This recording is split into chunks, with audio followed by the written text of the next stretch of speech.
I remember in the early days thinking, obviously, the ability to send value instantly anywhere on Earth is going to be a big thing. But everyone was saying it's just a joke, it's not going to work. And to have big financial conferences about this technology 5 or 6 years after I got involved is certainly exciting.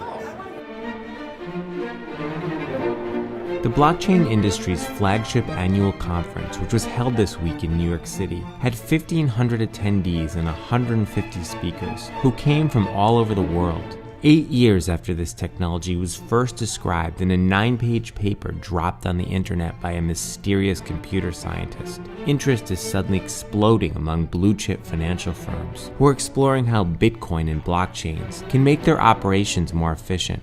The governor of Delaware pitched a new initiative intended to draw companies in this space to relocate to his state.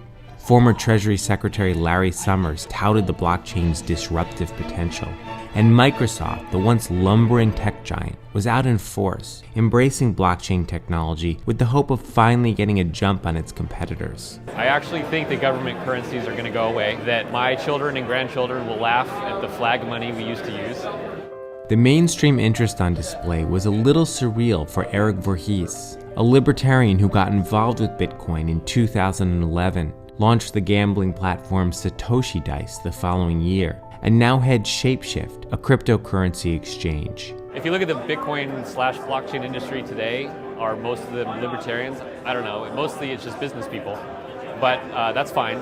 Business people will grow the system. And to me, it doesn't matter because the freedom that the asset brings to people happens on the back of the technology. So as long as the technology is growing, that will be good for human liberty.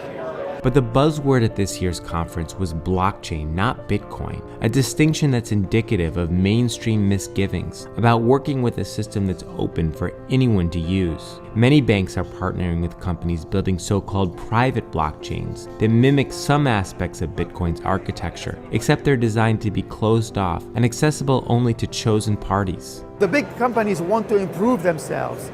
They do not want to disrupt themselves. William Mugayar is an investor and the author of a new business guide to the blockchain industry that draws analogies to the early days of the internet when open access drove rapid innovation.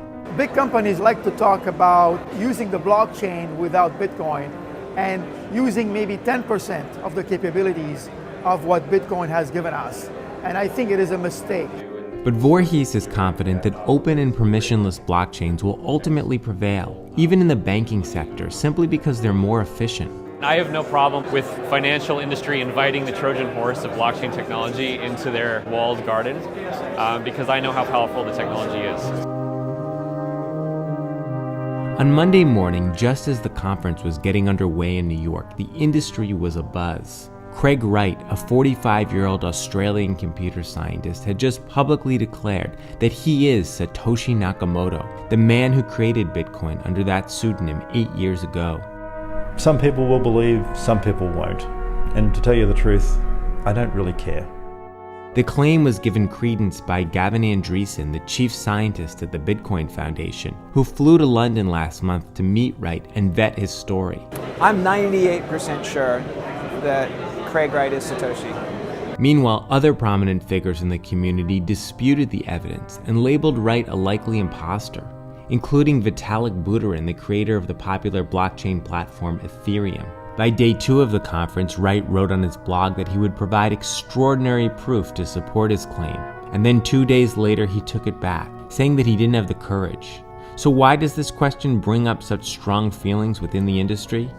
If you have a hero who's kind of mythical, then everyone can kind of project whatever they want onto him. Whereas if it turns into a real living, breathing figure, then all of a sudden it's a person, and you can go and criticize his tax history and his sex life, and it's a completely different story. Satoshi's mysterious identity helped Bitcoin attract such an ideologically diverse following by allowing its devotees to attach their own meanings to this hard-to-define technology. But most people agree that today it's taken on a life of its own.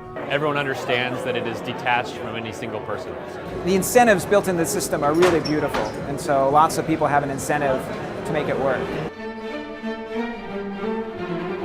It's gratifying to see events like this. It shows if you have a great technology and you make it open and available to the world will eventually notice. It might take a few years, but people will notice.